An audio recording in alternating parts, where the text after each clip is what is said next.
Hi friends, రైతులకు నమస్కారం. మీరు చూస్తున్న ఈ మ్యాంగో వెరైటీ నేమ్ వచ్చి టామీ అట్కిన్స్ మ్యాంగో అండి. ఇది అమెరికన్ వెరైటీ. ఫ్లోరిడాలో బాగా పండించే రకాల్లో ఇది వన్ ఆఫ్ ది బెస్ట్ రకం. కాయ సైజు, కాయ కలరు, కాయ కీపింగ్ క్వాలిటీ అన్నీ ప్లస్ అనమాట అండి. దీనికి బాగుంటుంది. చెట్టు మీద కూడా కొన్ని కాయలు ఉన్నాయి, చూపిస్తాను మీకు. కాయ సన్లైట్లో ఉంటే ఈ కలర్ వద్దనమాట అండి, ఎంత గ్లామర్గా ఉంటుందండి. ఇదే కాయకి ఇగోండి చెట్టు మీద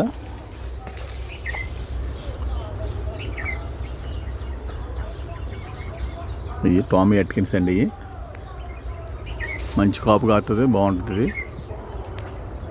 ఇదిగోండి చెట్టు మీద ఉంది. రైప్ అయిన పండు ఇలా ఉంటుంది అనమాట అండి. పండు అయిన తర్వాత ఈ రకంగా ఉంటుంది. ఇది టామీ అట్కిన్స్. ఎంత గ్లామర్గా ఉంటుంది. ఫస్ట్ మాత్రం ఇలా గ్రీన్లో ఉంటుందండి, తర్వాత ఎండ తగిలి వద్దు ఈ రంగు వస్తుంది, తర్వాత ఇలా అవుద్ది. ఇది సప్తగిరి నర్సరీ, కడియం ప్రాంతం.